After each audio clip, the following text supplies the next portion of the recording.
Le pucho ok. Entendido, ok.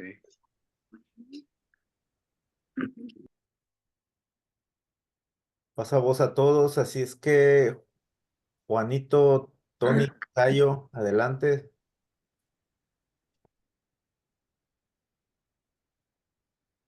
Sí, pasados a todos. Les doy la bienvenida nuevamente que nos encontramos aquí en ay, caray, se me fue la palabra. En una clase más, disculpe. En una clase más. Me da gusto que se están conectando. Va a estar muy interesante como la clase anterior que tuvimos con nuestro hermano Antonio. En esta ocasión va a tratar sobre introducción a la teología juanina. Y pues me da gusto verles aquí. Está nuestra hermana Lisbeth, nuestra hermana Luz, nuestra hermana Maribel, Cristi, ya está creciendo en número. ¿Qué les parece si antes de empezar, mis hermanos, qué les parece si antes de empezar iniciamos con una oración y ponemos ahora sí que estas clases en las manos de nuestro Dios, que Dios nos hable a través de las clases, que Dios nos ayude a entender, que también podamos lograr tener una mejor comprensión pues, en sí de la palabra de Dios, de la Biblia.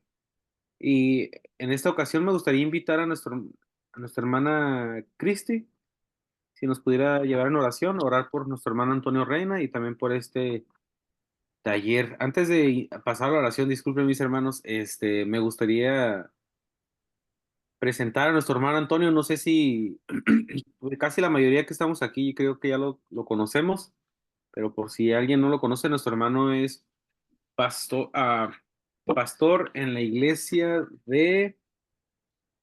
ver, discúlpeme mi hermano, tengo muy mala memoria. Bethesda. Bethesda, sí, disculpe. Nuestro hermano es pastor en Bethesda, que está en Houston, Texas.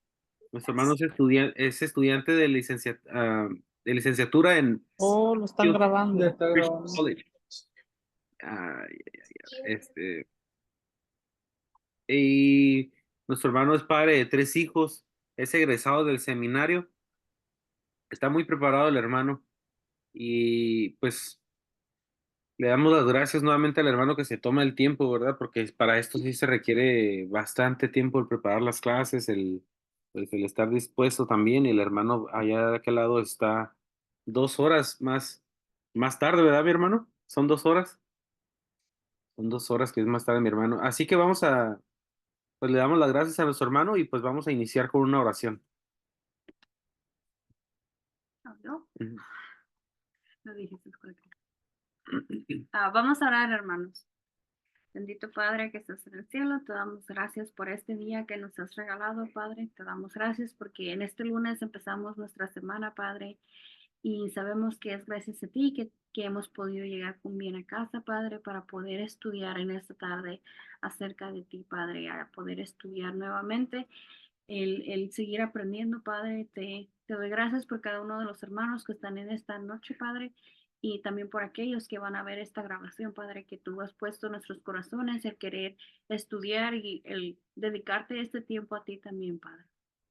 Te doy gracias por cada uno de mis hermanos, por nuestro hermano pastor Antonio Reina, que también has puesto en su corazón el querer ser nuestro maestro en esta tarde, Padre. Te doy gracias por lo bondadoso y bueno que eres hacia nosotros, en el nombre de Jesucristo. Amén. Amén.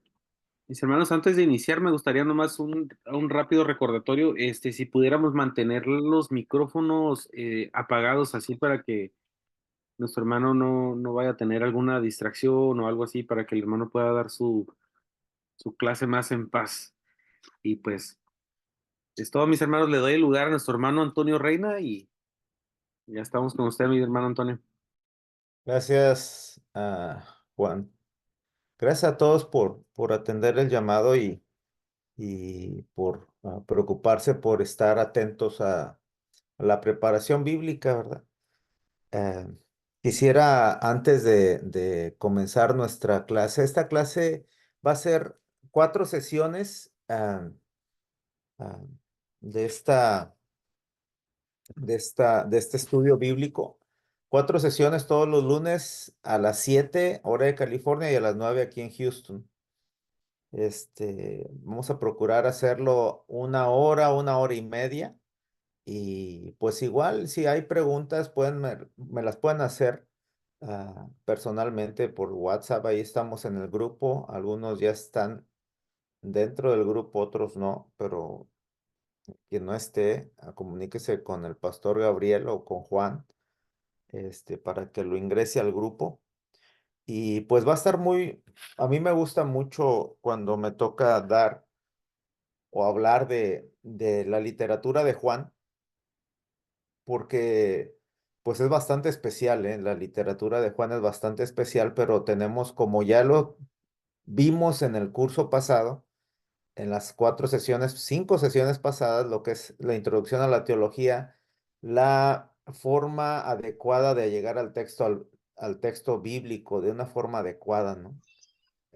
Pero antes de todo quisiera pues mencionar algunas cosas que son importantes para nuestra comprensión, ¿verdad? Le doy gracias también a Gabriel que pues de alguna forma nos hemos estado uniendo para la capacitación pues, de cada uno de nosotros, ¿no? Y a Juan que nos mantiene con ese apoyo técnico, ¿va? Muchas gracias, Juan. Y pues bueno, la literatura se le llama juánica o juanina, es igual, pero es bastante amplia y me toca que condensarla a mí a 4 sesiones, ¿sí? De 1 hora. Pues es bastante amplia porque cuando yo la llevé en las 2 escuelas donde tuve esta materia, pues en una duró 3 meses, otra fueron 6 meses estar estudiando la literatura juánica. Y pues condensarla a 4 sesiones, pues quisiera que fuéramos conscientes de eso, ¿verdad? Que estoy tocando temas y puntos solamente resaltantes y bastante básicos para la comprensión de la literatura de Juan. También otra cosa que quisiera que tuviéramos bien en claro, que el auditorio es diverso. Todos somos ah, ah, pues diversos, nuestro salón de sesión, ¿verdad? Hombres, mujeres, algunos son jóvenes cursantes de alguna escuela, universidad, otros pues ya tenemos tiempo que no hemos tomado algún curso de algo, ¿verdad? Entonces el auditorio siempre es diverso. Algunos tenemos una mejor comprensión, comprendemos las cosas muy rápido, otros no, otros tenemos como yo, tengo que estar releyendo algo para poder entenderlo. Así es que tengámonos paciencia dentro de estas sesiones. ¿Ok? Otro punto para mí muy importante es, hermanos, lo que yo hablo, tanto como en el curso anterior que tuvimos de introducción a la teología, como en estas sesiones de la literatura juanina, lo que yo les diga o les enseñe, no están obligados ustedes a dar por hecho, por sentada la explicación de la enseñanza. Hay mucha bibliografía que usted puede ir. Yo lo que hago es participar de alguna forma pedagógica, pero igual no es mi última palabra. Hay bastantes percepciones acerca de la literatura juánica y pues eso es bastante importante. Pueden corroborar y cuestionar mis enseñanzas también, ¿no? Estarlas cuestionando. Eh, pues antes también de comenzar, es para mí bastante importante entender las formas en las cuales nosotros nos allegamos al texto bíblico, ¿verdad? Normalmente abrimos la Biblia cuando el hermano está predicando el sábado por la tarde o en la escuela sabática y nuestra lectura oficial siempre es así, ¿no? 1, 2 versículos, 3 versículos. A veces le digo a la iglesia que pastoreo, leemos la Biblia, hacemos una lectura y decimos, voy a estudiar la Biblia, ¿no? Y estudias la Biblia de una forma bastante superflua. Y yo me atrevo a decir que no es una forma de estudiar la Biblia. Estudiar la Biblia tiene sus bases para estudiarla. y es bastante importante entender, ¿verdad? Hay dos formas de acercarnos al texto bíblico. Esto lo vimos en la primera sesión de la introducción a la teología, pero lo vamos a recordar y vamos a las diapositivas, Juan. A la primer diapositiva, por favor. Del pasado, mi hermano. No, no, no, de esta. Oh, ok, ok.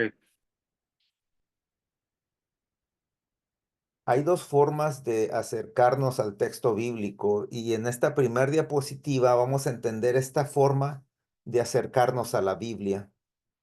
Y es una forma académica. Esta es una definición bastante resumida en lo que es la definición académica, ¿no? Es la forma intelectual y responsable de hacer un estudio o investigación apoyándose de herramientas de estudio para llegar a una auténtica comprensión. ¿A qué me refiero a esto? Que cuando estudiamos el texto bíblico, tenemos que estar utilizando mínimo la Biblia interlineal, ¿no? La que les dije en el curso anterior. Estar buscando herramientas. Hay personas que leen un texto y bueno, tenemos que aplicar algunas herramientas sobre ese texto para poder sacarlo a flote y poder entender lo que está diciendo el texto bíblico.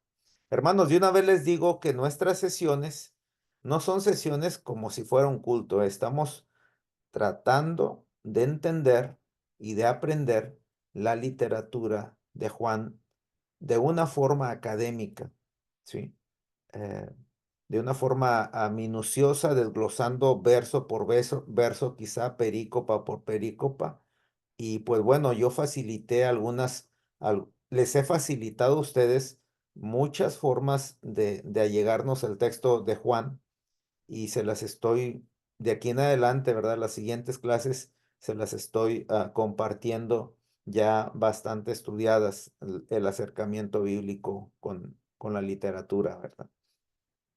Es bastante necesaria esta forma de acercarnos al texto bíblico porque la Biblia, hermanos, son, como lo explicaba la vez pasada, son 66 libros. 66 libros con distinta forma literaria, distinto tiempo en el que se escribe, autores distintos, contextos distintos, propósitos distintos. 66 libros, están los sapienciales, están los proféticos, están los apocalípticos, los evangelios, las cartas, las circulares, está bastante y muy variada forma literaria en la cual se escriben. La Biblia no es un libro, es el volumen de 66 libros condensados o concentrados en un solo volumen. Eso es la Biblia. Para que no diga usted, es que ese libro es un libro, no, 66 libros ahí.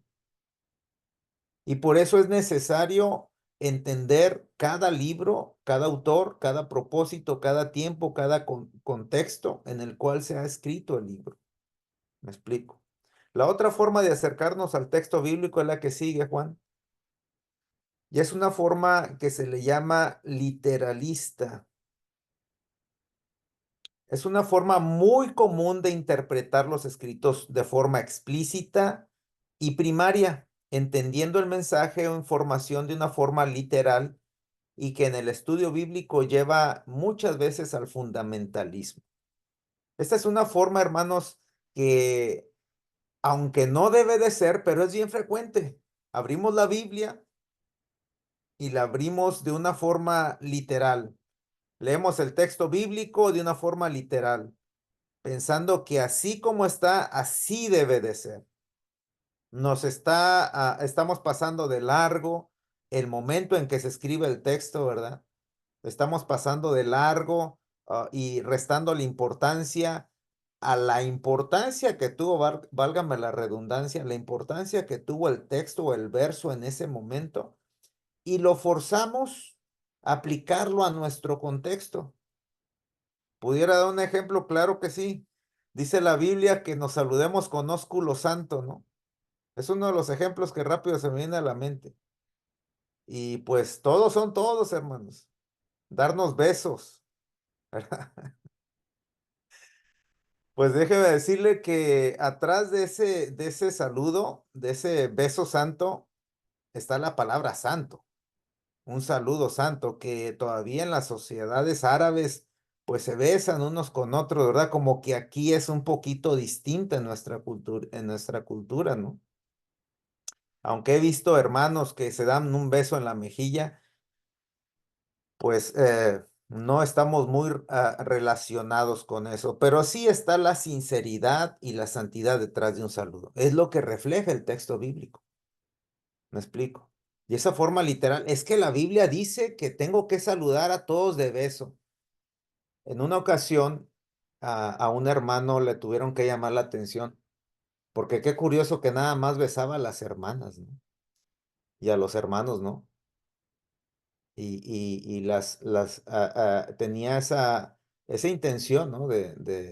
Y válgame que se apoyaba, ¿no? Del texto bíblico. O sea, que le llamaron la atención. Cuando yo era joven, tuve esa experiencia y pues fue bastante penoso eso, ¿no?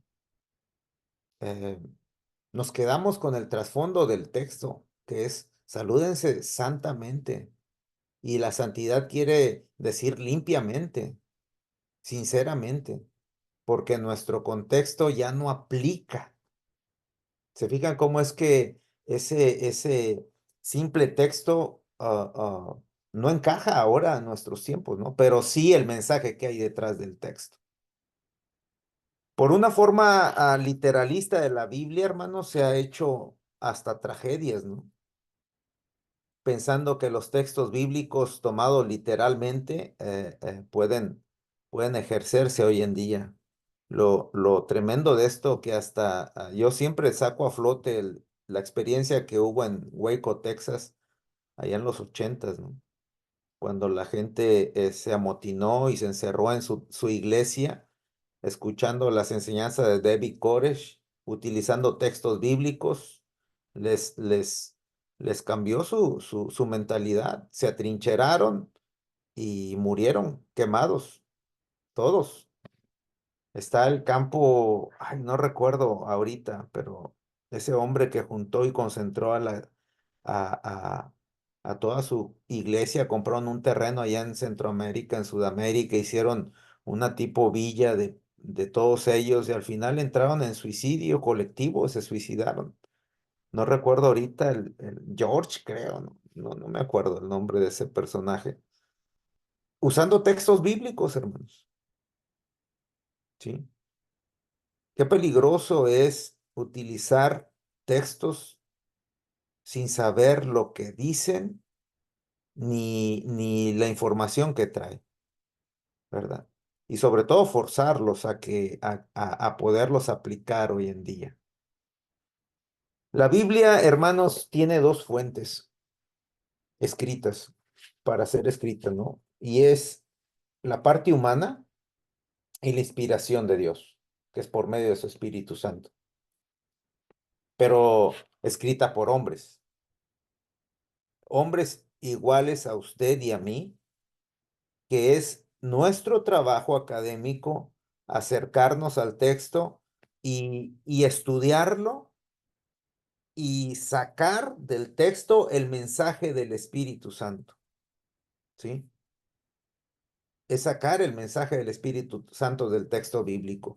Es la forma que debemos de estar allegándonos al texto bíblico, ¿no? Hay textos que en verdad necesitan de un buen estudio. El autor escribe lo que Dios le está inspirando, pero él no deja de ser un ser humano. En varias ocasiones el autor mezcla a veces hasta sus sentimientos de coraje, de celo por Dios, de tantas cosas, ¿no? De acuerdo a lo que está viviendo en su contexto, él mezcla también la parte humana.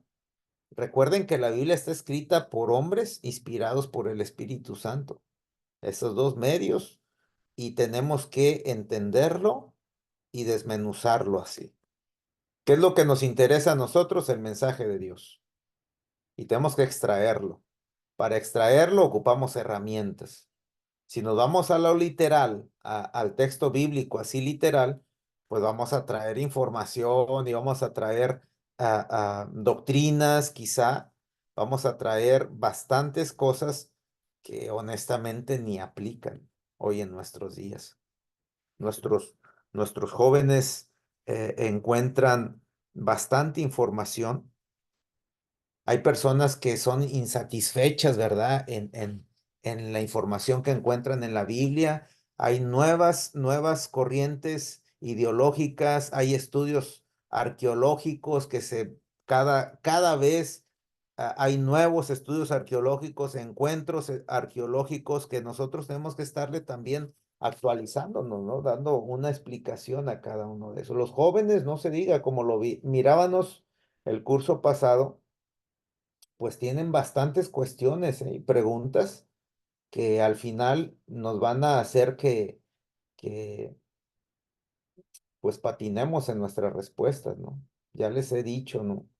Les pongo de ejemplo, casi siempre lo que sacan a flote es el Pentateuco, ¿no? Es el relato creacional, es lo que es los 4 libros, ¿no? Y como lo vimos la vez pasada, ¿no? O sea, si fue Moisés el autor, quién fue el autor, cuándo se escribió el Génesis, qué forma, qué lugar. Alex Cerveja tiene el micrófono abierto. Entonces, al final, tenemos que entenderlo y hacer bien el estudio bíblico.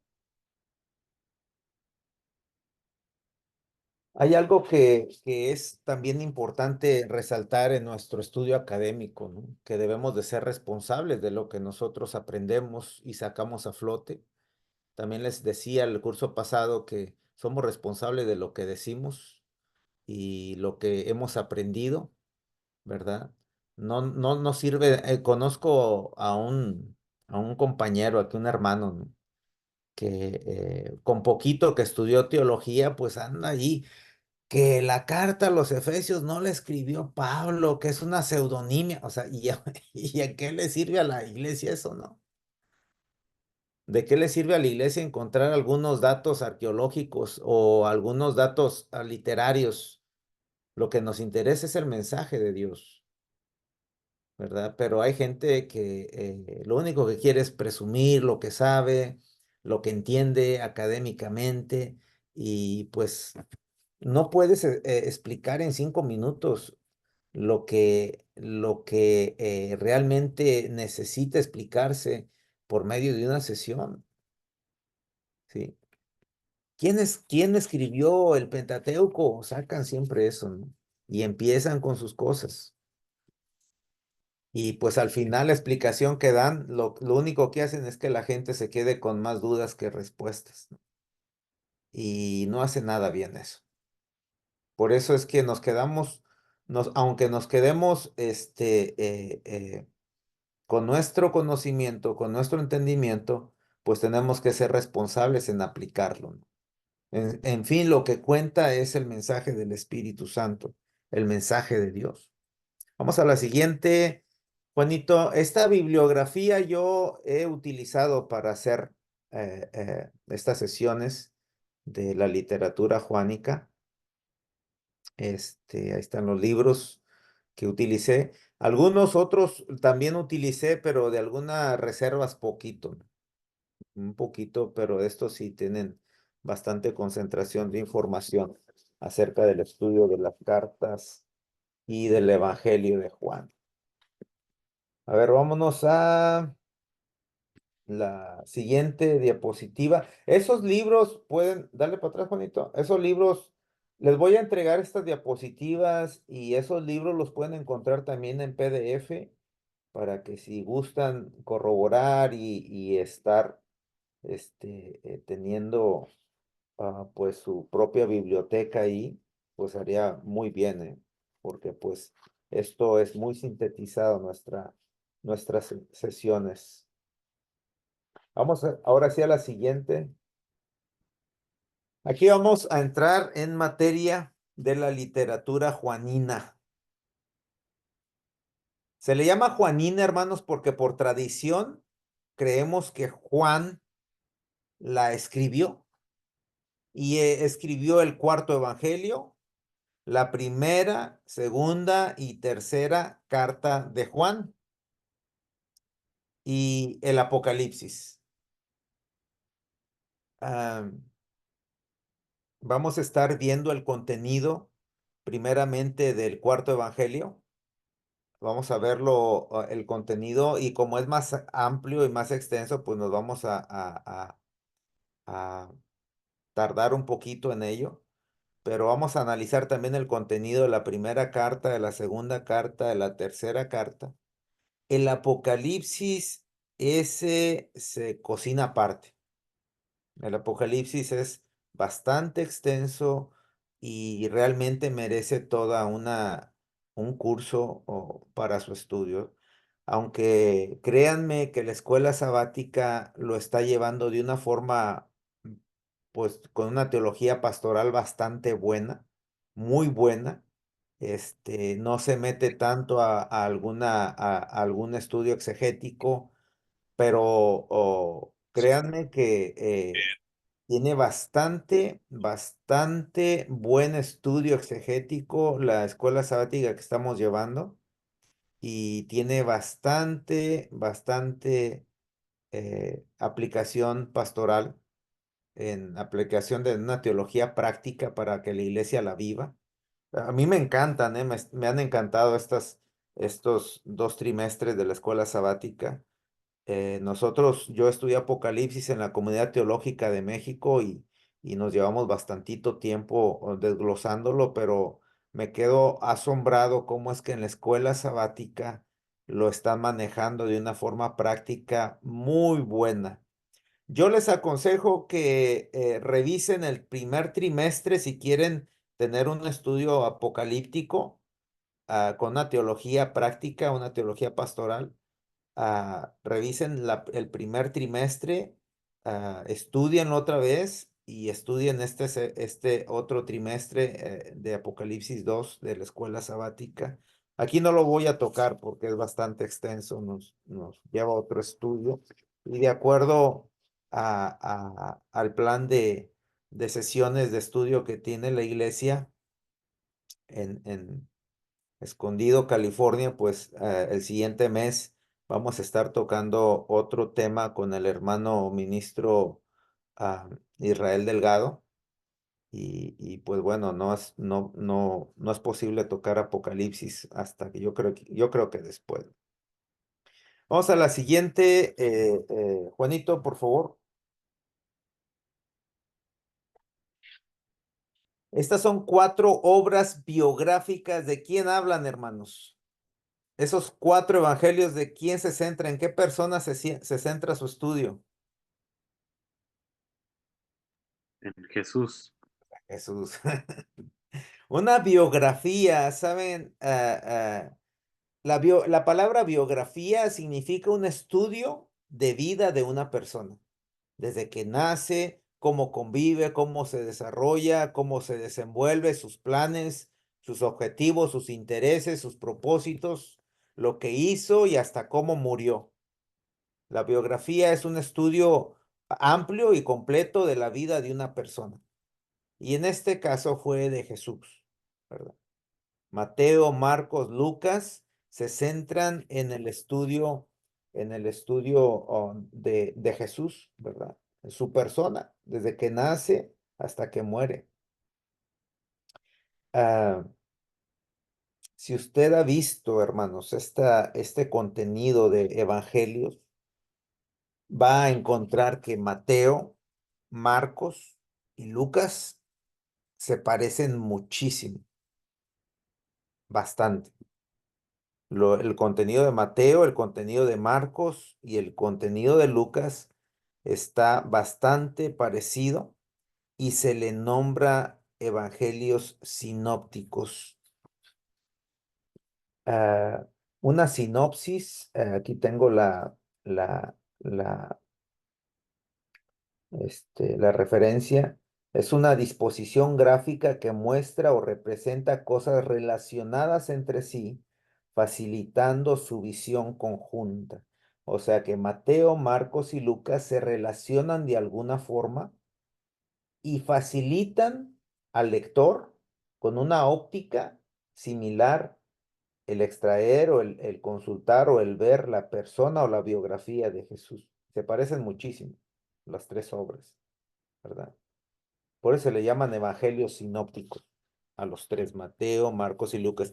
Y esta materia de sinópticos también es otro estudio, ¿eh? Es otro estudio por cual también se puede hacer otra sesión de estudios, porque es bastante amplio. Las apreciaciones que tienen ellos, aunque son bastante similares, pero cada quien tiene su óptica de Jesús, ¿verdad? Mateo presenta a Jesús de alguna forma.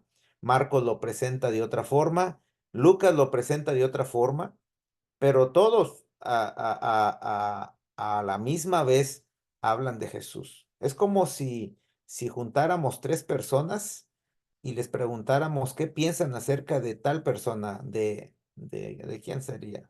De Gabriel, del pastor. Juntáramos a tres personas, ¿qué piensas del pastor? No, que el pastor es No, ¿qué pasó, bro? amigable, bien lindo. La otra vez me quedé varado en el carro que y me ayudó, ¿verdad? Va a resaltar eso el hermano Mateo y el hermano Juan va a decir, no, la otra vez lo vi que nos dijo que por qué estábamos de perezosos, que nos pusiéramos a trabajar y pues nos caló, pero igual. Y el hermano Lucas también va a decir, no, hombre, ese hermano Gabrielito es bien contento y nos ayuda siempre en todo. Espero que sea así. Ok, ahí está, brother. Oh, te referías a mí, yo pensé que otro Gabriel. Nada, no te creas. Entonces, los tres hermanos tienen perspectivas distintas del pastor, ¿no? Pero, en fin, y al cabo es el mismo Gabriel. Quizá los tres vivieron situaciones juntas con Gabriel y los tres van a platicar lo que vivieron. Quizá fueron a pescar y la lancha se les la dio por un lado y van a platicar, no, cuando andábamos ahí con el pastor y se nos la dio la lancha y nos caímos al agua. Y quizá el hermano Mateo va a decir, bueno, fue culpa de Marcos que se paró. Y quizá Marcos no va a mencionar eso, ¿verdad? Va a mencionar otra cosa. Y Lucas va a decir, no, pues los dos se habían parado. El caso es que se hundieron, se cayeron. Y el pastor ahí salió, ay, no sé qué me anunció aquí la computadora. Dice que, sabrá Dios. A ver, permítanme, ahí está.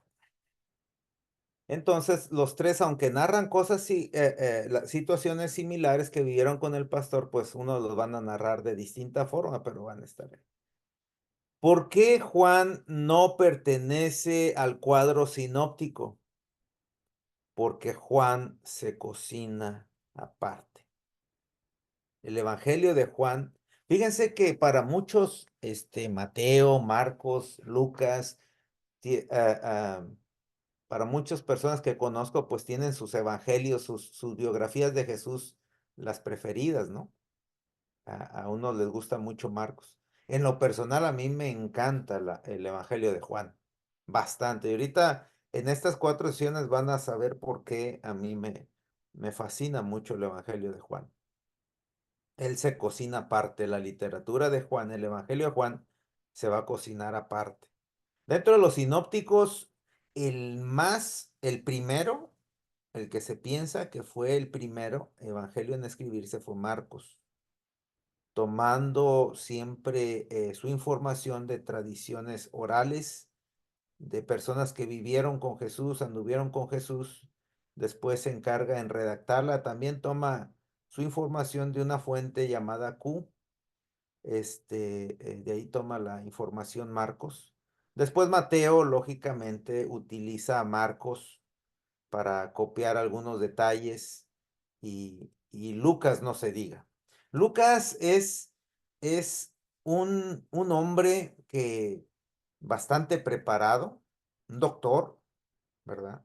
Quizá en letras, lógico, no es judío, pero él se encargó como abre el evangelio, lo abre de una forma bien clara y dice que él se encargó en recopilar la historia de lo que vivió Jesucristo. Él se encargó en recopilar datos y se los presentó a quién, hermanos, al excelentísimo quién, Teófilo. Teófilo, exacto. ¿Y se acuerdan cómo empieza Hechos de los Apóstoles? Es la continuidad, Hechos de los Apóstoles es la continuidad de Lucas, el mismo escrito. Bueno, no es el mismo escrito, digo, la misma intención, el mismo autor. Y por eso tiene un lenguaje bastante similar, porque es alguien que se encargó en recopilar información, pero bastante preparado, no fue cualquiera, fue un hombre bastante preparado, ¿sí? Y a él le debemos esa recopilación de datos. Y cada uno de esos evangelios sinópticos tiene sus características en común. ¿Sí?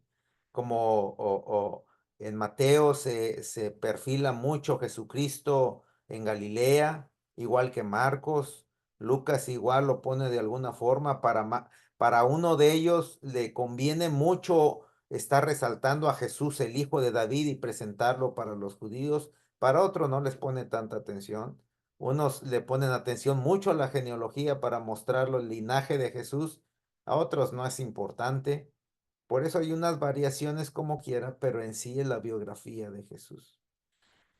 Fíjese, Juan, ¿por qué Juan se escribe, bueno, no pertenece a los sinópticos? Si usted, yo sé que en algún momento ha leído el Evangelio de Juan, pero el 90% del contenido de Juan, a ver, vamos a la siguiente diapositiva, Juanito, por favor. Aquí está. El 90% del contenido de Juan no aparece en los sinópticos. ¿Qué le parece, hermanos? No aparece el 90% del escrito de Juan. No aparece ni en Mateo, ni en Marcos, ni en Lucas. El 18% del contenido del Evangelio de Juan es sobre la enseñanza de Jesús y lo que Jesús espera de sus discípulos. ¿Sí? Al hablar, hermanos, del 18% del contenido, es bastante pesado lo que Jesucristo, bastante importante lo que Jesucristo quiere transmitir en su enseñanza hacia los discípulos. Por allá por la clase número 3 vamos a presenciar eso, ¿sí? Donde resalta bastante la enseñanza que Jesucristo tiene. Una de las cosas, recuerdan que Juan es el único que marca el hecho del lavatorio de pies. ¿Y con quién los hace? Con los discípulos. Realmente Juan, hermanos, tiene bastante carga teológica que amerita ser estudiada. Yo no sé ustedes si recuerdan que anteriormente para evangelizar utilizábamos el Evangelio de Juan. No sé cuántos han nacido en la iglesia, pero antes hasta había un librito azul que regalaban y era única y exclusivamente el Evangelio de Juan. Y pues ahí nosotros lo teníamos y con ese se evangelizaba con el Evangelio de Juan. Hermanos, Juan tiene una profundidad teológica bastante fuerte. ¿Sí? Que aunque sus enseñanzas es convencer a la gente de que Jesús es el Hijo de Dios, bueno, es el propósito que más adelante lo vamos a ver. Bueno, para entenderlo, bueno, se necesita sentarse en una mesa y desarrollar un buen estudio de los versículos para entender el Evangelio. Dice el siguiente guión, dice, en Juan no hay tantas sanidades ni físicas, ni tampoco hay tantas liberaciones demoníacas. Juan presenta más a Jesús en Judea y los sinópticos, Mateo, Marcos y Lucas, lo presentan en Galilea. Esto es bastante curioso, la intención del autor de Juan, del Evangelio. Mateo, Marcos y Lucas presentan a Jesucristo constantemente con los gentiles, ¿verdad? Ahí desarrolla su ministerio, inclusive en Mateo capítulo 4, dice que viene, en capítulo 3, dice que desciende de Galilea al río Jordán para ser bautizado. Y luego después, cuando es tentado en el capítulo 4, dice que después se va a Galilea otra vez. Realmente la vida de Jesucristo para los sinópticos ejerce su ministerio en Galilea pues eso es algo tan bonito de parte de los sinópticos, presentar a Jesucristo en Galilea. ¿Sí recuerdan el nombre completo de Galilea? ¿Galilea de qué? De los. Los gentiles. Así es, Felipe. Galilea de los gentiles, de los que nadie quería, de los que estaban allá rechazados, de los que nacían mal, de aquellas niñas que vendían por mercancía, pues allá las echaban. Y Galilea tendía mucho a ser como un paso de mercaderes, ¿no? Donde pues siempre ha sido un lugar de bastante pecado. Bueno, lo curioso es que Jesús ahí hace su ministerio. Lo resaltan los sinópticos en Galilea, ¿no? Resaltan mucho su ministerio ahí.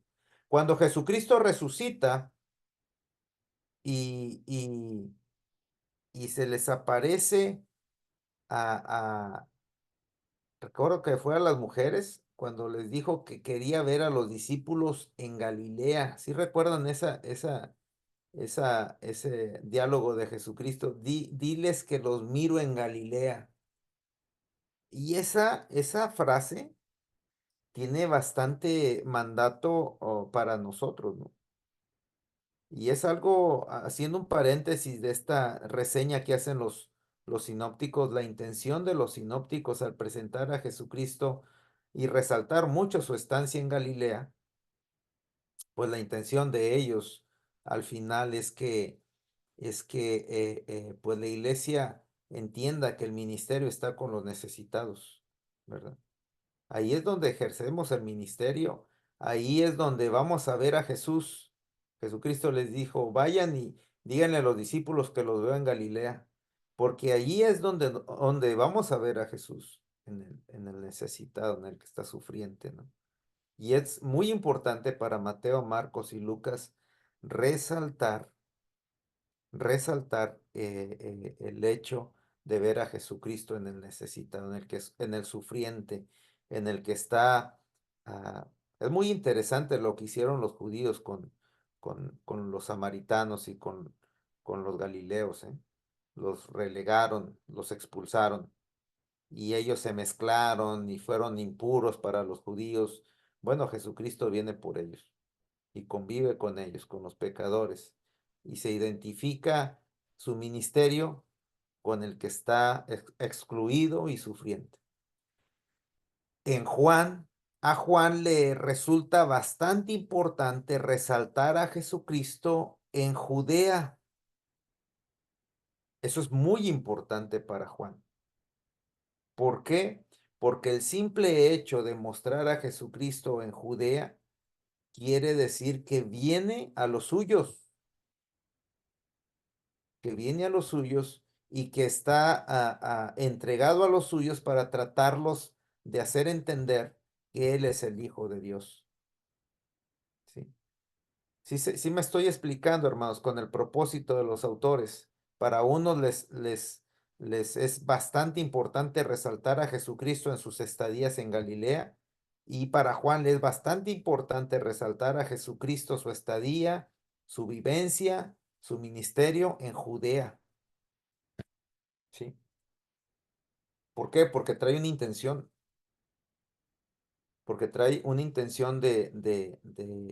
de parte de la enseñanza del libro. ¿Dónde estoy? Bueno, ya mencioné que Juan tiene una carga teológica muy grande. Esto es bastante importante entenderlo. Tiene el Evangelio de Juan, lo que lo hace distinto al Mateo, Marcos y Lucas es que tiene simbología, tiene numerología, tiene enigmas, tiene señales y tiene figuras. A mí me gusta mucho simplemente por esto, porque tengo que encontrar el enigma dentro del verso. Tengo que encontrar la información numérica que se presenta en muchas acciones de Jesús.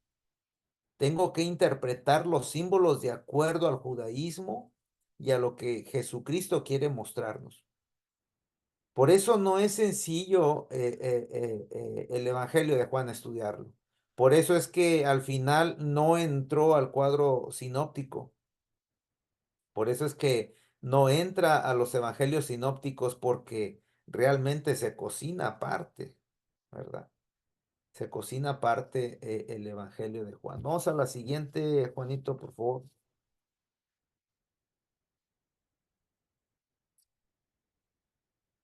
A ver, me faltaban algunas cosas resaltar. Dale para atrás, Juan, por favor. Bueno, aquí hice mis apuntes. Dice, Juan no dice algunas actividades de Jesús que hablan en los sinópticos. Fíjese bien, Juan no menciona el bautismo de Jesús. Juan no menciona la tentación de Jesús. Juan no menciona la transfiguración de Jesús, ni tampoco hace hincapié en la institución de la cena. Eso es lo que también lo distingue al Evangelio de Juan. No encontramos parábolas, así como en Lucas, ni liberaciones, como ya lo mencionaba. Juan menciona, por otra parte, otras actividades que tampoco vamos a encontrar en los sinópticos. Número 1, la resurrección de Lázaro, el lavatorio de pies, los discursos amplios de Jesús que no se mencionan en los sinópticos. Y al final, pues, esta teología que maneja el autor, pues es bastante compleja y digna de sentarnos y desmenuzarla poco a poco. ¿Hasta aquí hay preguntas, hermanos? Ya 9:51. ¿Preguntas, Juanito? Si hay alguna pregunta de lo que llevo. En el chat no he visto ninguna pregunta, pero si algún hermano tiene una pregunta, pueden ponerla en el chat o igual pueden abrir su micrófono y hermana Elizabeth. A lo mejor voy muy rápido. Si voy muy rápido, díganme, hermano.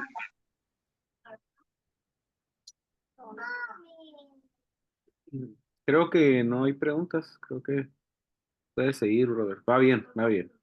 O estoy explicando bien o no estoy explicando nada. Sí, Ok. se entiende, hermano, gracias. Ok. ¿Quién habló? Gabriel, ¿cómo te cambió la voz, hermano? Soy su esposa. Ay, hermana, perdón. Bueno, entonces espero no ir tan rápido y no generar. Si genero preguntas con toda confianza, interrúmpanme, hermano, para que tengamos tiempo para. Fíjense que acá en Houston sí les mencioné, van a ser las 10, ustedes están, pero apenas las 8 todavía ni han de cenar y nosotros ya estamos con la almohada por un lado, ¿no? Vamos ahora sí a la que sigue, Juan, por favor. Autor y fecha. Ay, caray. A ver si no hay aquí, a ver si no hay aquí asuntos que salgan, ¿eh? En el chat que dice Juanito, no hay ninguna pregunta porque veo 4 notificaciones y no quiero abrirla porque le pico aquí y luego me sale, me saca de la reunión. No hay ninguna pregunta, pero hace rato dio bueno, quería dar el nombre de una persona que en Centroamérica con la palabra había hecho su desastre. Era Eh, George. Christy puso Jonestown de Jim Jones. Gracias. Ajá. Algo Y así. sí, es todo lo que hay en el chat hasta ahorita y no sé si algún hermano tenga una pregunta. Ok. Sí. Bueno, continuamos. Autor y fecha. Se le atribuye a Juan, fíjese bien, en el siglo II, los primeros cristianos concluyeron que el autor es Juan, hijo de Zebedeo. Pero si nosotros decimos que el autor es Juan, el discípulo que anduvo con Cristo, el hijo de Zebedeo, si lo afirmamos, van a surgir bastantes preguntas. En Marcos, en el Evangelio de Marcos, capítulo 1, versículo 19 al 20, Jesús conoció a Juan cuando andaban pescando. En Marcos 3, 13, 19, fue llamado por Jesús Juan.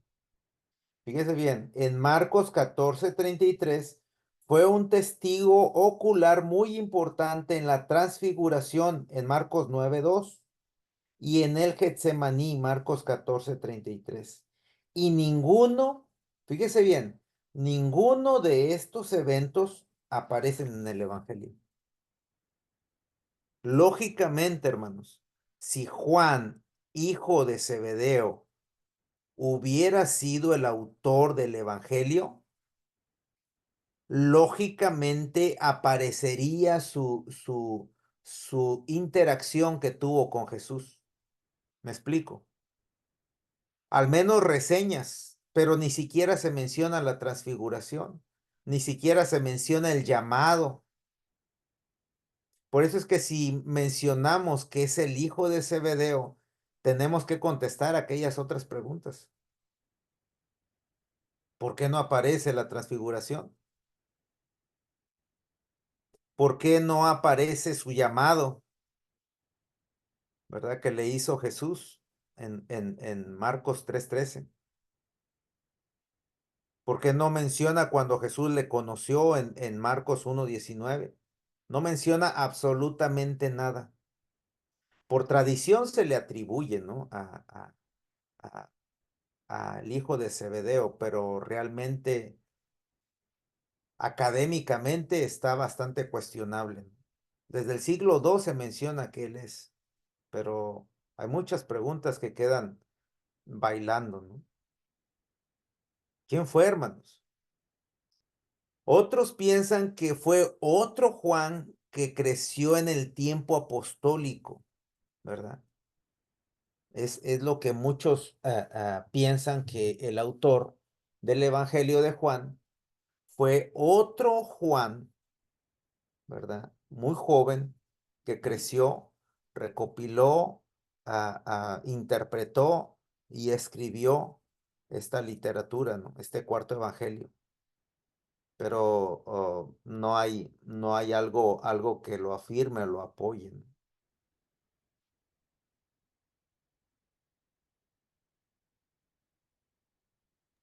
Hay algo que menciona el evangelio bastante frecuente. Si usted ha leído el evangelio de Juan, encontramos que él se autodenomina como el discípulo amado. Quiero pedirles que si ustedes tienen Biblia, por favor, la tengan ahí a la mano, porque la vamos a necesitar ahorita, en estos 20 minutos que nos quedan, 15, 20 minutos que nos quedan.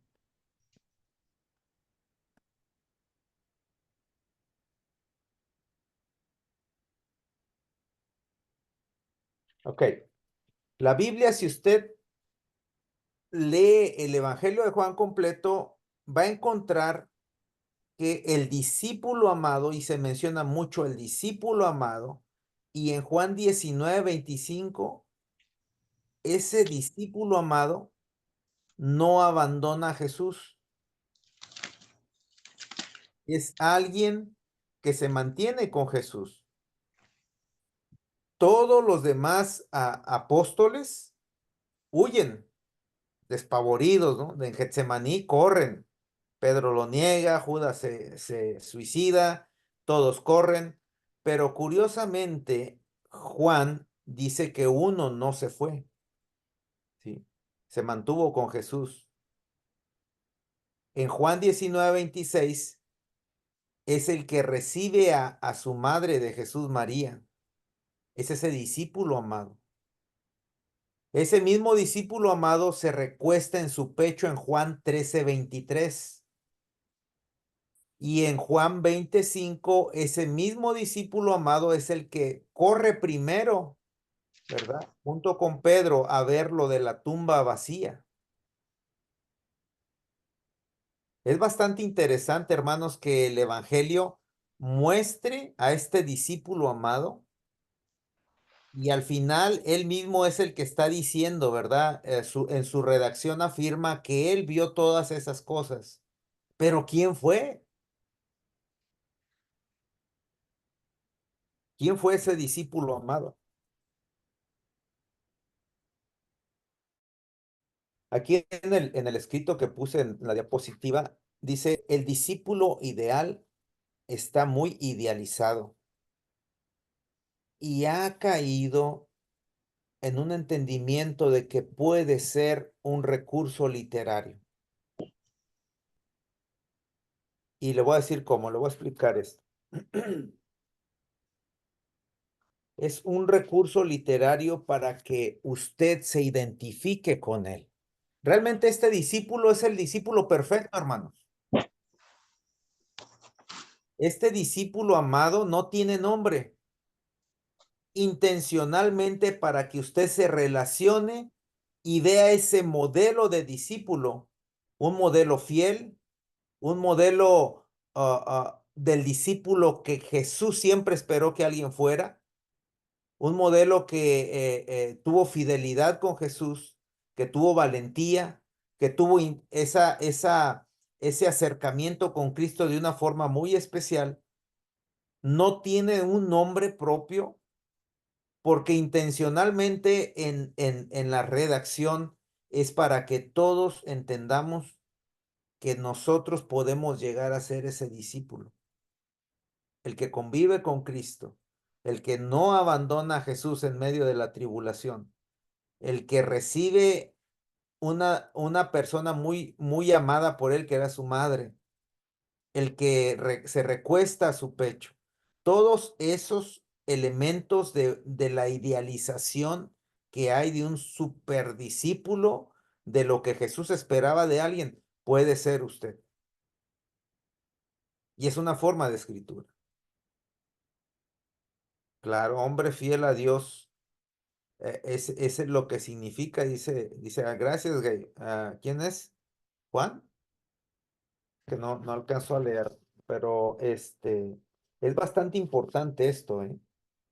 Bastante importante porque deja el autor del libro, deja ese, ese modelo de discípulo para que alguien tome su lugar, ¿no?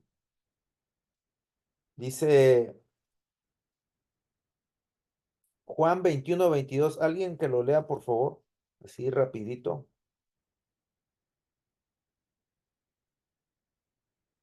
Y ahí encontramos algo bastante importante, ¿eh? En lo que es el autor. Aquí lo tengo, hermano.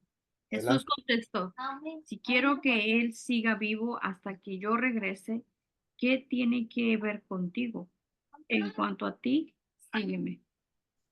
Y ese diálogo de Jesús era porque Jesús iba caminando con Pedro. Y los versos anteriores iba ese discípulo amado tras de ellos. Y Pedro voltea y le dice a Jesús, ¿y este qué quiere? De una forma bastante bonita, Jesucristo voltea y le dice, y si yo quiero que él quede hasta que yo regrese, ¿a ti qué? Tú sígueme. Ahora, dese cuenta de esa importancia de identificar el discípulo amado conmigo, con la iglesia, de esa permanencia, de ese que es fiel a Dios. Ya puede ser usted, podemos ser nosotros. Ahora, este modelo de escritura literario nos brinda la oportunidad de identificarnos con un discípulo bastante esperado por Jesús. ¿Por qué? Porque está idealizado. Si se fijan bien, de aquí en adelante, hermanos, en esta semana, denle una leída completa al Evangelio. Se va a dar cuenta que ese discípulo amado es una joya, ¿no? Es una joya. Pero vuelvo a repetir por último, en el recurso literario tiene una, que es para mí es, yo me quedo con eso, ¿no? Es una forma de identificarnos en lo que Jesús quiere para nosotros. Y si yo quiero que Él quede hasta que yo venga, a ti qué, le dice Pedro, tú sígueme. Y después pensaba la gente que ese discípulo no iba a morir, ¿va? Que iba a estar por siempre. Pues indirectamente, hermanos, ese discípulo puede ser usted, puede ser yo, y puede ser alguien más, y puede ir trascendiendo y trascendiendo y trascendiendo hasta que llegue Jesucristo una vez más. Yo me quedo con eso, hermano, en cuestión del autor, de la autoría, ¿sí? Con esa forma literaria de escribir el Evangelio. Hay muchas cuestiones para decir que fue el hijo de Zebedeo y tantas cosas, ¿no? Ahora diría usted, bueno, si es un recurso literario, entonces, ¿quién escribió Juan? Más adelante vamos a poder ver unos detalles sobre una información que nos puede dar ese escrito, ¿verdad? Pero nunca olvidemos, hermanos, que está la inspiración divina detrás del Evangelio. La fecha en la que se escribe el Evangelio está alrededor del 90, con el margen del 60 al 100. Hay un margen del año 60 al 100. Por ahí, entre el año 90, se escribe el Evangelio de Juan. Y algo muy importante es resaltar la destrucción de Jerusalén, que fue anunciada por Jesús y que fue en el año 70. Eso es bastante importante. Esa fecha es bastante épica porque generó bastante expectativa, bastante desesperanza, bastante deserción, ¿sí? Y generaron bastantes conflictos en la fe, ¿verdad? Esa destrucción fue una revuelta entre los judíos, fallida. Hicieron rebelarse y no les salió el tiro por la culata, perdieron la rebelión. La revolución la perdieron y lo que ganaron fue la destrucción del templo, la destrucción de Jerusalén en ese año. Bueno, alrededor de ese año, por ahí 10 años después, 20 años después, surge el escrito del cuarto evangelio. Mateo, Marcos y Lucas también andan por ahí, también andan con margen de 20, 30 años en el escrito de Juan. Vamos a la siguiente, Juanito, por favor. El propósito del Evangelio. Alguien lea, por favor. Cristi, ¿tú leíste, Cristi? Nada más que lo leíste con tu micrófono apagado, hija. Ah, No sé por qué marca que tu micrófono está apagado, pero bueno, con que se escuche. es que como está la computadora, no queremos que se escuche el eco. Ok, ok. Este, Prepara Juan 20:31. Solo prepáralo y ahorita te digo. El propósito del Evangelio de Juan tiene mucho que ver con el lector, hermanos. Curiosamente, el propósito lo vamos a situar, o bueno, lo vamos a encontrar y el autor lo sitúa no al comienzo del libro, lo sitúa al final del libro, ¿sí? Y ahora sí, Cristi, por favor. no lo tiene. ¿No tiene Juan 20:31? La nueva traducción viviente no. ¿Prende el micrófono? Sí está prendiendo. Ah, Reina Valera, por favor. dice, pero estas se han escrito para que creáis que Jesús es el Cristo, el Hijo de Dios, y para que creyendo tengáis vida en su nombre. Ok. Dice, déjame lo leo yo aquí. Juan 20:31. Dice, hizo además Jesús muchas otras señales en presencia de sus discípulos, las cuales no están escritas en este libro. Pero estas, y este es el propósito del libro, se han escrito para que creáis que Jesús es el Cristo, el Hijo de Dios, y para que creyendo tengáis vida en su nombre. Aunque es un, para muchos es un verso interpolar, pero pues tenemos también la resolución del propósito del libro a través del contenido del libro, del estudio del libro. Y lo curioso es esto, ¿verdad? Hay una palabra que hay que resaltar en el propósito. Dice, estas palabras se han escrito para que creas o sigas creyendo, también se puede entender en el griego, ¿no?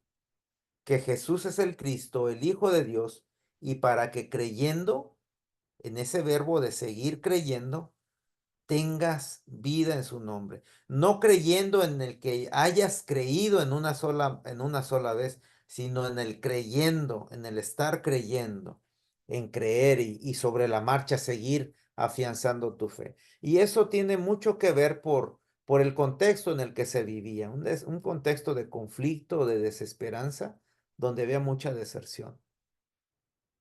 Este propósito aplica a cada discurso, actividad y evento de Jesús. Con esto me refiero a que cuando leas el Evangelio, te vas a dar cuenta que en cada perícopa, en cada capítulo, en cada diálogo de Jesús, en cada momento de Jesús, te vas a encontrar que la intención de la actividad o del diálogo o del discurso que tiene Jesús es para cumplir ese propósito.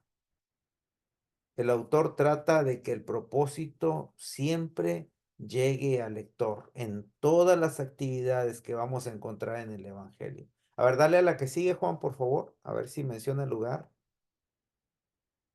Ok, no, dale para atrás, por favor. El lugar, no sé por qué no está ahí en la diapositiva, quizá está más adelante, pero lo voy a mencionar ahorita. El lugar es posible que se haya escrito en la ciudad de Éfeso. Y eso es un dato bastante interesante, bastante importante, que se sitúe el lugar del Evangelio en la ciudad de Éfeso. Éfeso se consideraba la cuna del cristianismo. En aquellos tiempos, ¿verdad? ¿Recuerdan ustedes la carta del apóstol Pablo a Efesios? Éfeso tiene un epicentro del cristianismo ahí, es por la región de Turquía.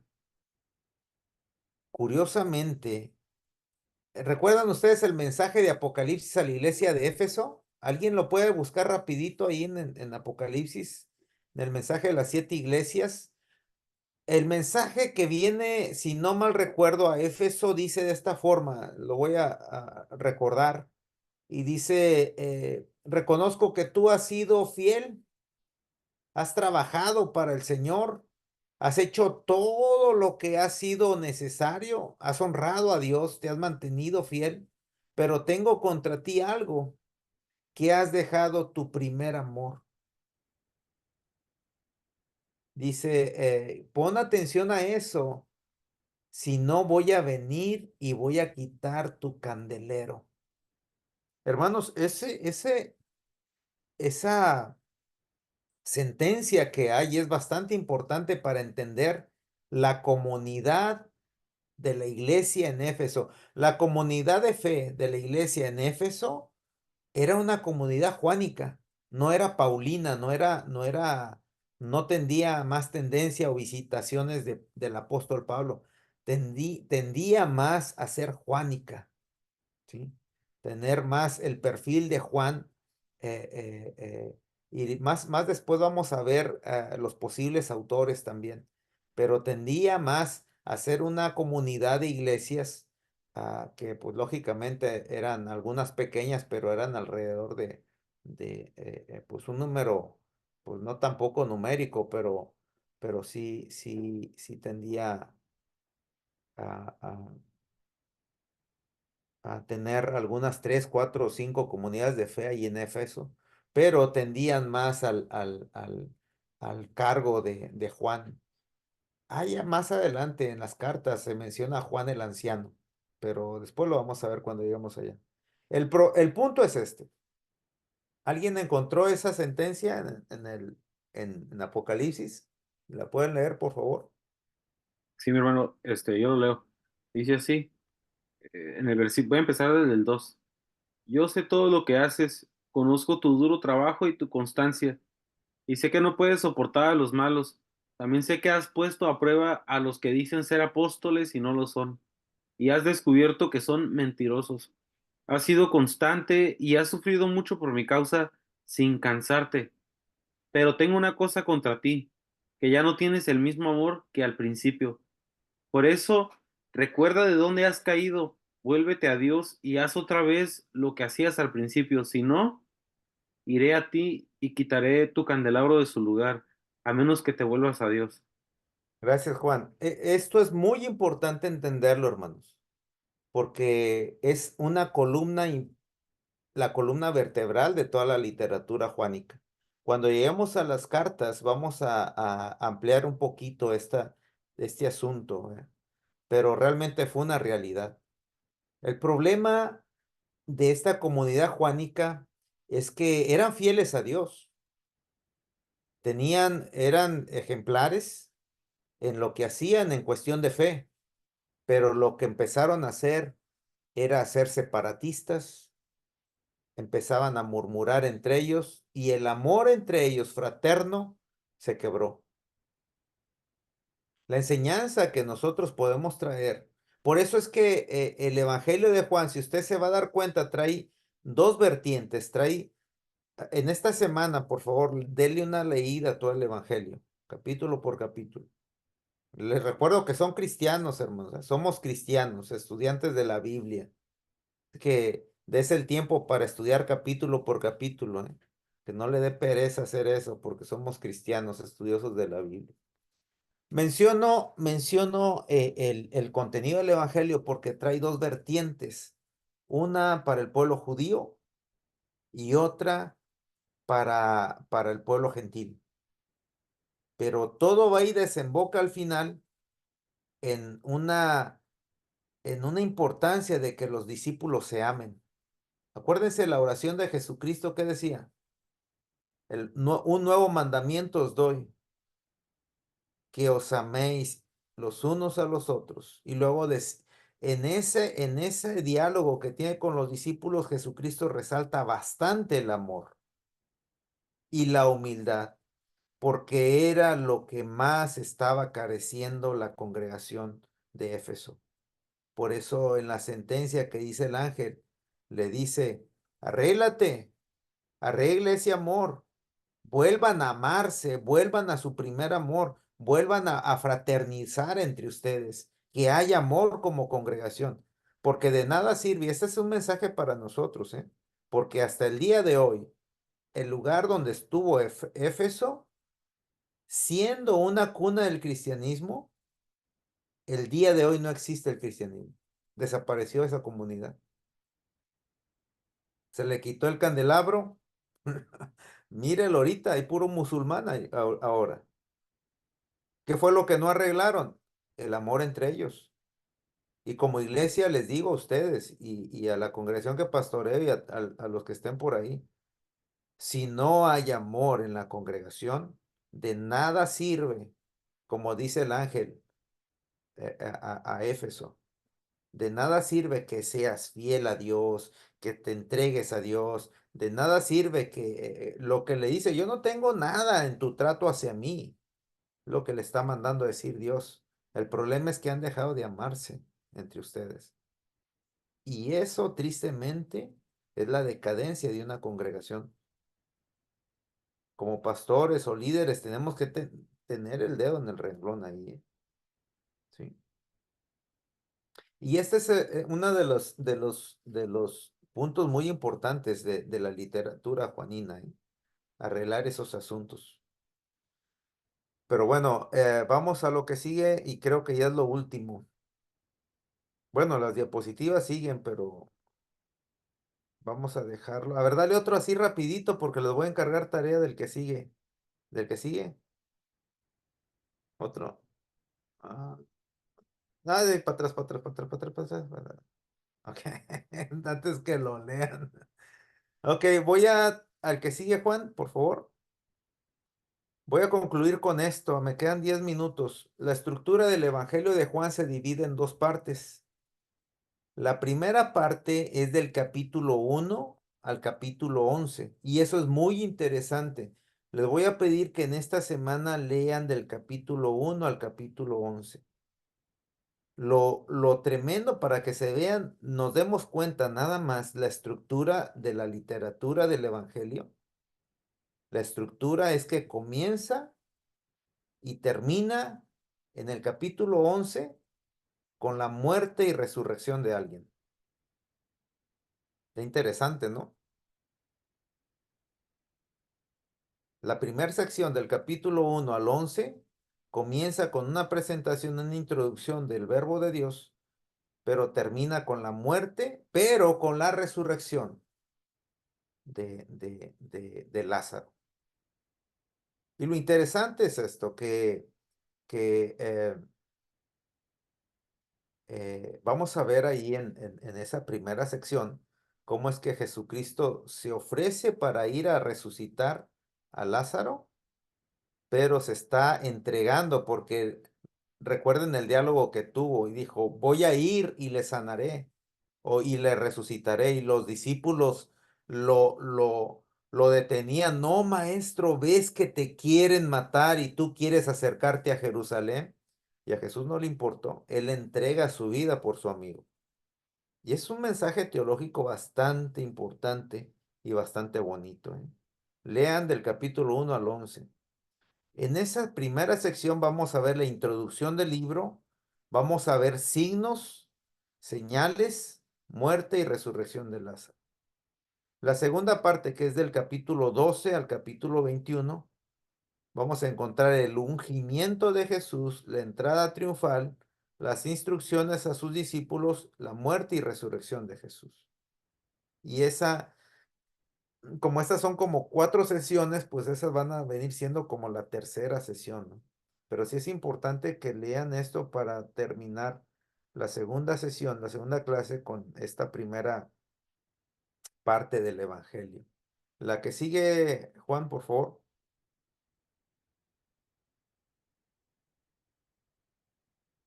Ay, Señor. Esta es la estructura, así lo visualizamos. Introducción, capítulo 1, actividades y discursos de Jesús, capítulo del 1 al 10. Muerte y resurrección de Lázaro, capítulo 11, como un epicentro del Evangelio. Eso es bastante importante, porque trae un mensaje bastante pesado. La muerte y resurrección de Lázaro.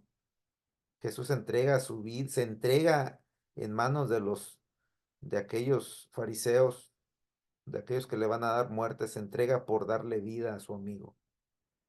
Y luego del 12 al 20, los últimos días de Jesús. Curiosamente, fíjense, esos capítulos del 12 al 20 son un lapso de 2 semanas aproximadamente. El capítulo 1 al 11, pues sí radica como casi 3 años, ¿no? Lo que radica el ministerio de Jesús. Pero esos 12, del capítulo 12 al versículo 20, son curiosamente 2 semanas que se narran de las últimas días de Jesucristo.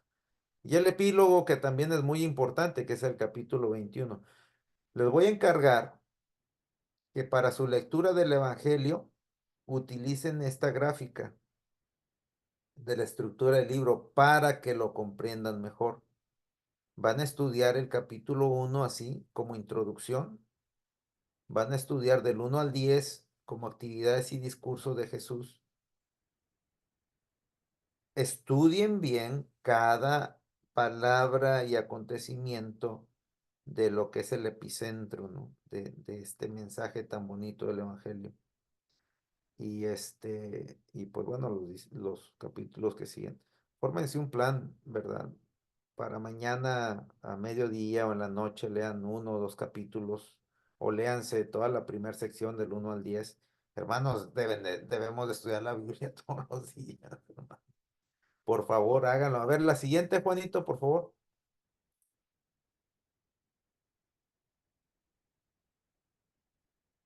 ¿Y la siguiente? Ok, para atrás, para atrás, para atrás, para atrás, para atrás. Ok, ahí mero. Esto lo vamos a ver la siguiente clase, como vamos a empezar a ver la primera sección del capítulo 1 al capítulo 11, pero les voy a dejar una tarea. Me van a identificar 7 afirmaciones.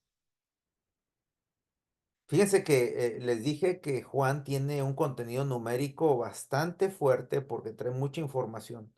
El número 7, ¿qué significa, hermanos? Un Felipe. número santo, Ah, santidad, divinidad pues o algo, perfección, algo así. totalidad, perfecto, Totalidad. lo completamente perfecto, ¿no? El número 6, ¿qué significa? Lo contrario, imperfección. El Por número eso 3, el número 3 es una afirmación, ¿no? Es algo que no hay de discusión.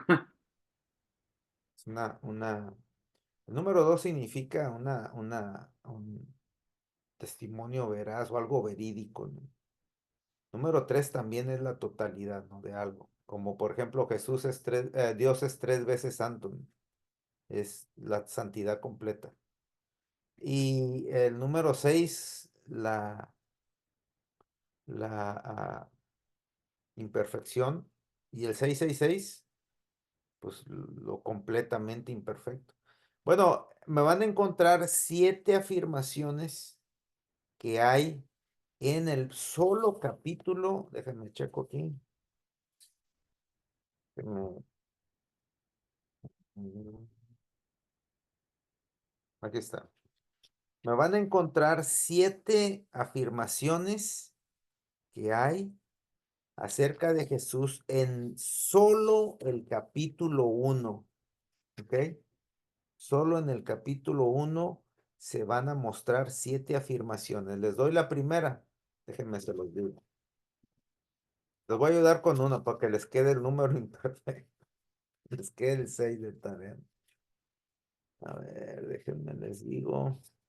Y con esto concluimos.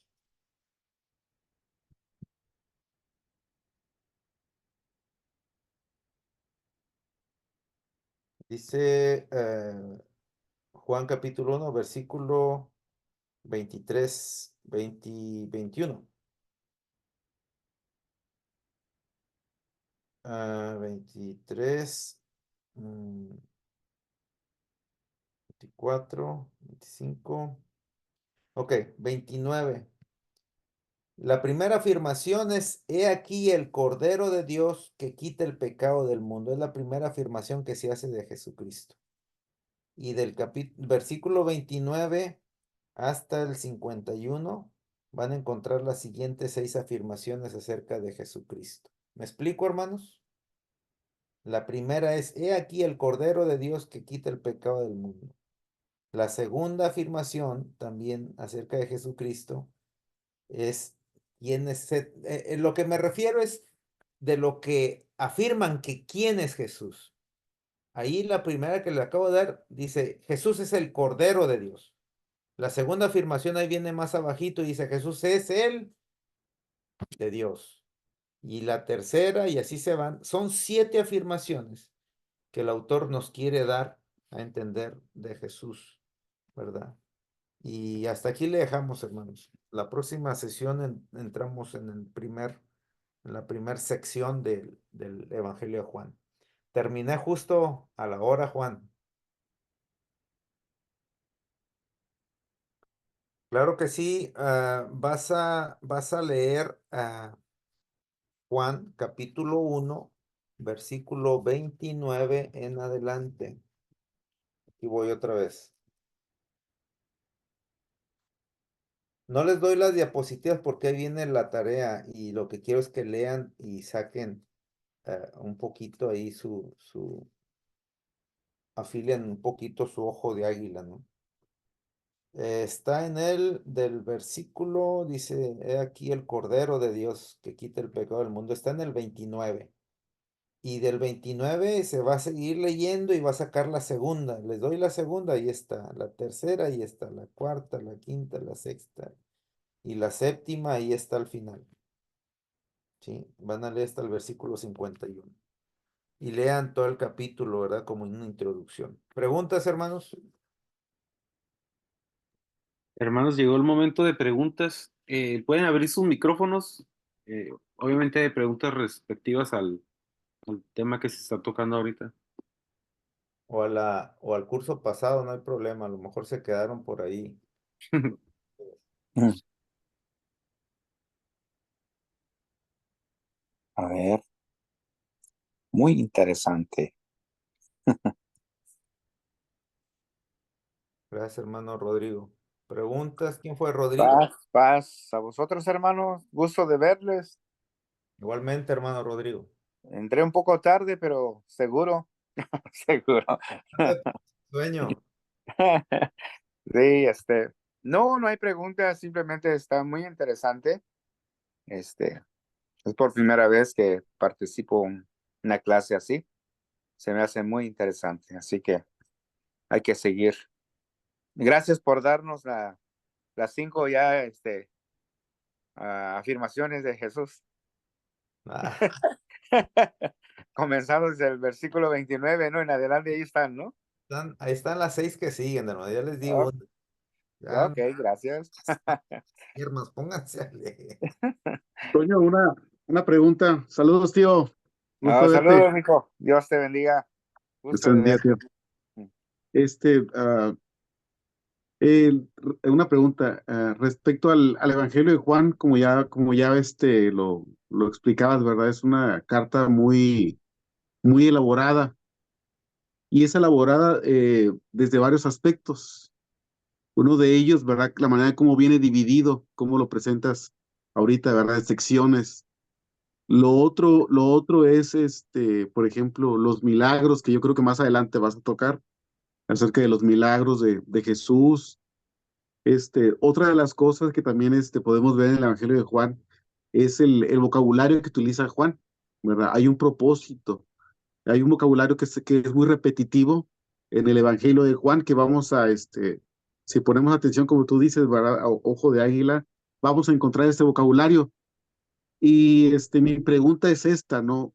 ¿Cuál es la intención del escritor al escribir de esta manera? Porque realmente la elaboración de esta carta es increíble, ¿verdad? ¿Por qué? Porque nos da mucho, es muy rica, tiene mucho, ¿cómo se puede decir? Muchas verdades que son de beneficio para el ser humano. Entonces mi pregunta es esta, ¿no? ¿Por qué crees que, a tu juicio, que el escritor lo va a elaborar de esta manera? Sí, bueno, el propósito inicial genérico para el lector es el que mencionamos ahorita en el último capítulo, ¿no? Que es que se crea que Jesucristo es el Hijo de Dios y que creyendo en Él tengáis vida. Es el propósito genérico. Pero se va a traer también un entendimiento para el pueblo judío, ¿sí? La primer señal, porque no son milagros para Juan, Juan los marca como señales. Y una señal, recuerden que la palabra señal es que nos va a anunciar algo. Esa es la palabra señal. Realmente un milagro, hermanos, como lo manejan los sinópticos, son milagros que para muchos son impactantes, ¿no? Son sobrenaturales y ahí se quedan con eso. Pero visto con los ojos teológicos de Juan, un milagro es una señal que te va a dar una información de algo. Y digamos la ¿No primera. está del libro?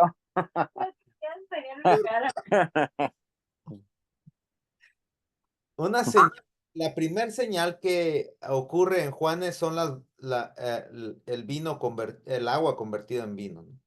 Y ese asunto ese asunto que remarca el autor nos va a dar la información de lo que él quiere dar a entender al pueblo judío. Recuerden que también viene Nicodemo en el capítulo 3, viene el diálogo con Nicodemo y es uno de los principales de judíos. Entonces, él lleva un hilo de información tanto para los judíos como para los gentiles. Recuerden, después del diálogo con Nicodemo viene el diálogo con la mujer samaritana, con la mujer gentil. Entonces trata esas dos vertientes y entre esas dos vertientes va a llevar un hilo conductor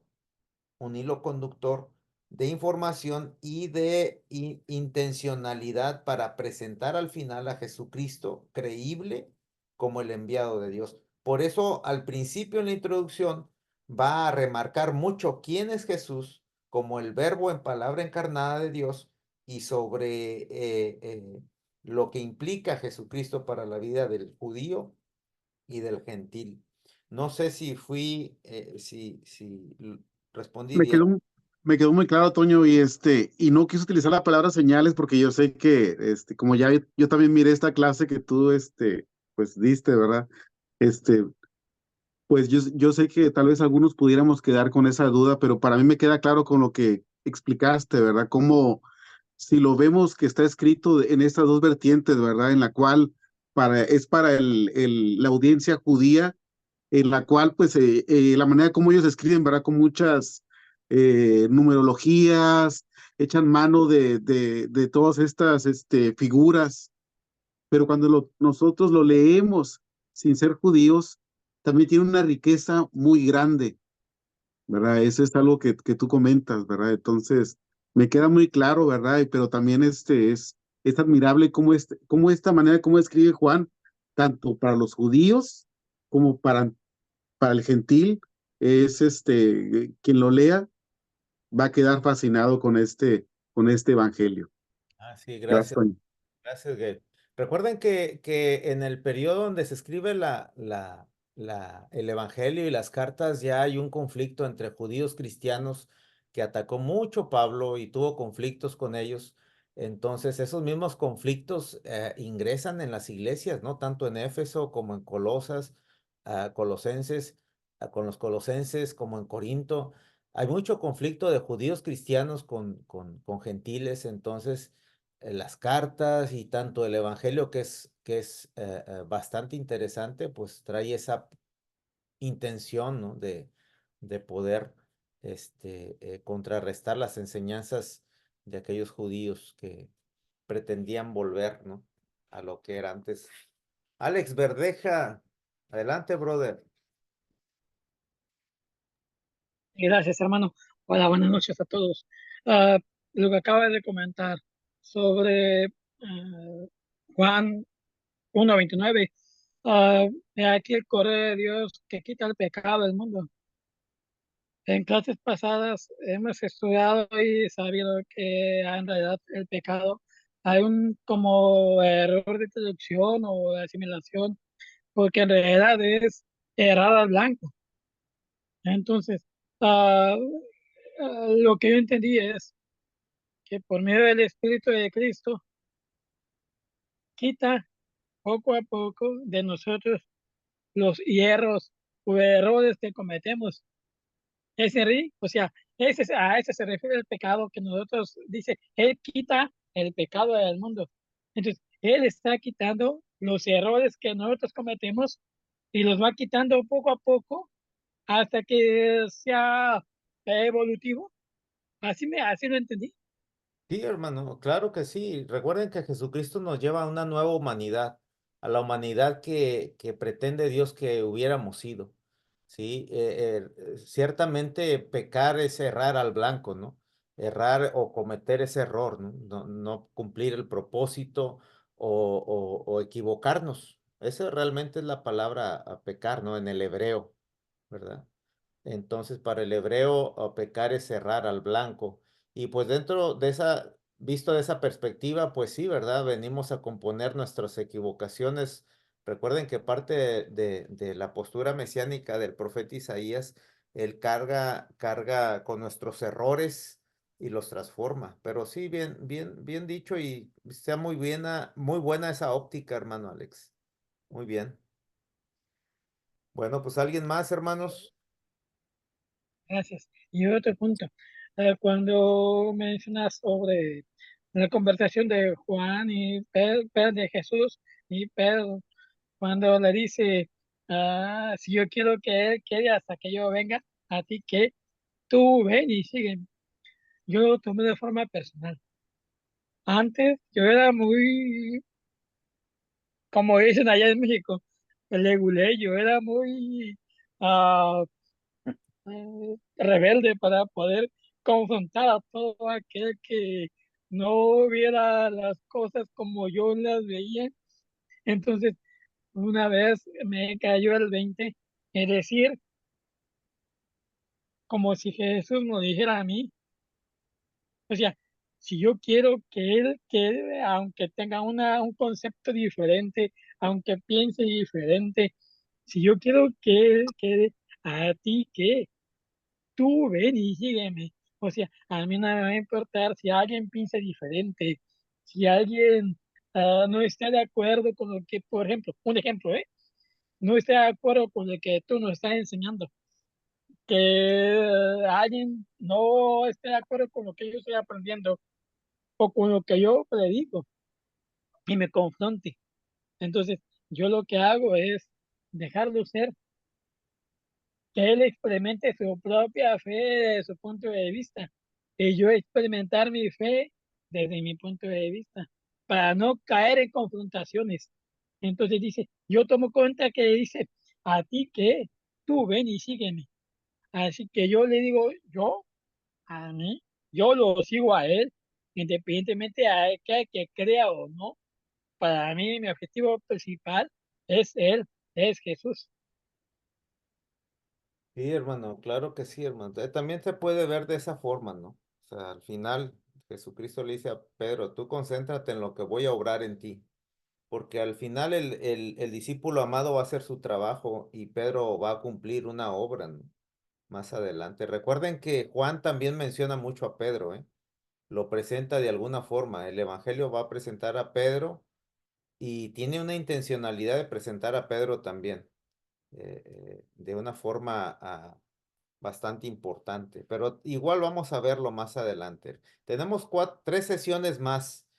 Tengo que terminar el Evangelio y en la última sesión vamos a ver las tres cartas. Son muy pequeñas, de un capítulo, de dos capítulos, pero caben muy bien en la cuarta sesión. Si hay más comentarios, preguntas, hermanos, aquí nos van a dar las 11 de la noche. Ustedes están en la gloria, apenas van a ser las 9. Hermano Antonio, una pregunta. Dígame. Como no alcancé a entrar al principio, Ay, tío. Juan, el que escribe Apocalipsis, ¿cuál de los dos es? Hermano. ¿Cómo no cuál de los dos, cuál, hermano? Pues sí, porque pues, no alcancé a entrar al principio, entonces, Ah, ya iban muy avanzados cuando entré. déjenme les digo algo. O sea, recuerden que estamos viendo este estudio de una forma académica, ¿sí? Ajá. Tenemos que verlo de esa perspectiva. Estamos viendo el autor, el año, el lugar, el contexto donde se escriben esta literatura y tenemos que hacerlo de esa forma. Entonces, no es el mismo Juan, posiblemente, ¿verdad? Se le atribuye en la tradición que es Juan, ¿verdad? Unos dicen que es el anciano, Juan el anciano, el presbítero, el que escribe la cuarta carta de las tres cartas de Juan, ¿verdad? Ujú. Este asunto de la cuestión de autor del Apocalipsis, del Evangelio, hay bastantes fuentes que tenemos que ir a estudiar para determinar, pero hasta ahorita nadie se ha puesto de acuerdo para determinar el autor. Muchos piensan, ¿verdad?, que es el mismo, pero hay muchas cuestiones que nos dicen que no, tenemos que hacer un estudio bueno acerca del autor. Estamos hablando académicamente, ¿no? ¿Sí? Muy Realmente la obra del Espíritu Santo está ahí, la obra de Dios, y pues yo creo firmemente en eso, ¿no? Sí, pero pues tenemos que entrar en materia física, ¿no? ¿Quién escribió esto? ¿Quién hizo esto? Y cuándo lo hizo? ¿Y cómo lo hizo? ¿Y con qué intención lo hizo? Y pues eso necesitamos hacerlo de una forma, pues, académica, ¿no? Sí, Pero sí. pero hay muchas cuestiones con el autor de Apocalipsis, ¿sí? Se le llama escuela juanina. Hay una escuela juanina, ¿no? Hay autores que se apegan mucho a la perspectiva de la literatura juánica y se le atribuye que posiblemente tampoco queda descartado lo que es Juan el teólogo, que posiblemente pudo haber sido un fiel creyente en el cristianismo en los tiempos apostólicos, ¿verdad? Ok. Bastante sobre eso, ¿no? Porque tiene Bueno, mucho, gracias, hermano. sí, hermano, Apocalipsis tiene bastante connotación del Antiguo Testamento. El autor conoce bastante el Antiguo Testamento. Su idioma que escribe es el griego, pero no es un griego bueno, la escritura de Apocalipsis. Por eso es que posiblemente lo escribe un judío que tiene esa nacionalidad, no sé, palpar eso, pero en cuestión de autores tenemos que tener una perspectiva bastante académica, ¿no? Y hacer nuestras investigaciones. ¿Alguien más, hermanos? Si no, hasta Sí, aquí. Toño, con respecto a eso, ¿verdad? Para por así que apoyar un poco tu comentario, eh, cuando se hace una crítica textual, ¿verdad? Se puede determinar o se puede, pues más o menos, tener pistas de quiénes pudieran ser el autor. Y en este caso, ¿verdad? El griego en el cual son escritos, pues no es el mismo. Entonces sería muy difícil el decir, este escritor es este y este escritor es el otro. Entonces, sí es muy difícil determinar quién es el escritor, ¿verdad? Es algo como tú lo comentas. A veces quisieran a veces, o quisiéramos nosotros saber con exactitud quiénes son, ¿verdad? Pero sí es algo muy difícil, ¿no? Al igual con las cartas de Pablo, ¿verdad? Igual con las cartas de Pablo, con los escritos de Isaías, es difícil, ¿verdad? Determinar quiénes van a ser en sí los escritores, pero sí, pues es un tema en el cual pues hay mucho, ¿verdad? De donde pudiéramos, pues agarrar, ¿verdad? Para contradecir una del otro. Y como ahorita lo que tú comentabas, ¿no? Como el escritor de Apocalipsis, pues pareciera que él maneja el Antiguo Testamento de una manera, este, muy fácil. Los conceptos del escritor de Apocalipsis los tiene muy vivos, muy presentes. Y se relaciona de una manera eh, pues muy familiar con este contenido. Y es algo que hemos estado viendo ahorita en la escuela sabática. Ah, Eso es nada más, Toño, gracias. sí, sí, exactamente. Bien dicho, Gay. Bueno, hermanos, si no hay más preguntas, comentarios, aquí se rompe una taza y cada quien para su casa. Cristi, ¿vas a decir algo? ¿Quién más? Según estudios serían 4 Isaías los escritores. Trito Isaías. Es el Trito Isaías. Bueno, ¿alguien más? No, creo que ya estamos todos bien. Les voy a recordar la tarea en el chat de WhatsApp, hermanos, ¿eh? 7 afirmaciones de Jesucristo partiendo del capítulo 1, versículo 29 en adelante. Por hoy ha sido todo. Muchas gracias, mi hermano Antonio.